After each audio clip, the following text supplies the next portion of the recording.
to savor this encounter. She wanted to see him from every possible angle, to imprint him on her memory forever, because she thought this would be her only chance for so detailed a scrutiny. If anyone had told her what the future truly held, she'd have fainted with the thrill of it. At last, her decaying orbit brought her within his grasp. Only the immediate circle of admirers stood between them, 1 or 2 deep.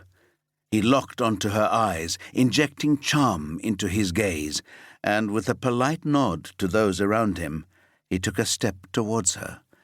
The bodies parted obediently as he said, "Delightful to have met you. Do excuse me." Uncertainty flitted across her face. Was she supposed to move like them, or should she stay in the ambit of his mesmerizing stare? It was no contest. It never was. She was captivated, the reality of this evening outstripping her every fantasy. "Hello," he said, "and what's your name?"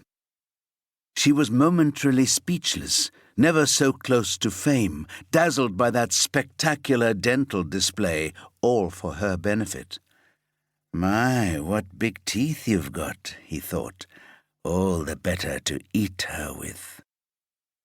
"Donna," she finally stuttered. "Donna Doyle." "That's a beautiful name," he said softly. The smile he won in response was as brilliant as his own. Sometimes it all felt too easy. People heard what they wanted to hear, especially when what they were hearing sounded like their dream come true. Total suspension of disbelief, that's what he achieved every time.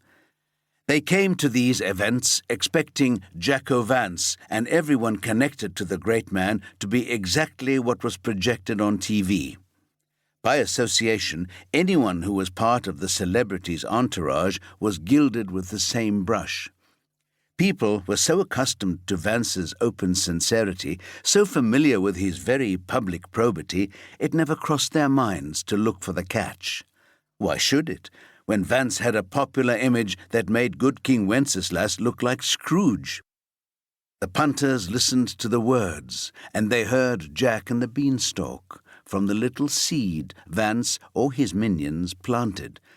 They pictured the burgeoning flower of a life at the top of the tree, right alongside his.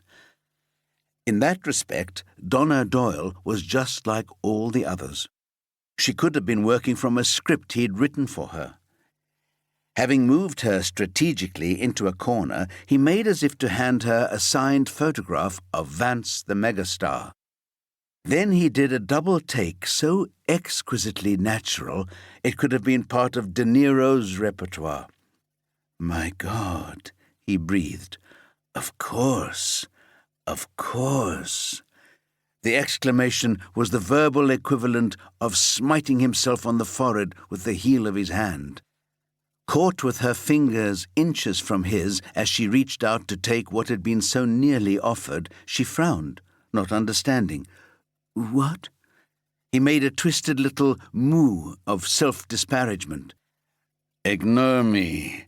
I'm sorry. I'm sure you've got much more interesting plans for your future than anything we superficial program makers could come up with."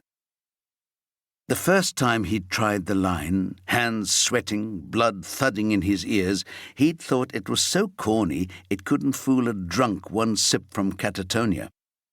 But he had been right to go with his instincts, even when they had led him down the path of the criminally naff.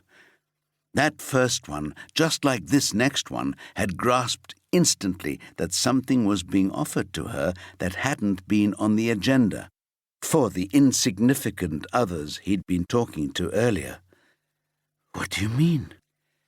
Breathless, tentative, not wanting to admit she already believed in case she'd misunderstood, and left herself open to the hot, shaming flush of her misapprehension. He gave the faintest of shrugs, one that hardly disturbed the smooth fall of his immaculate suiting. "Forget it," he said, with a slight, almost imperceptible shake of the head, disappointment in the sad cast of his eye, the absence of his...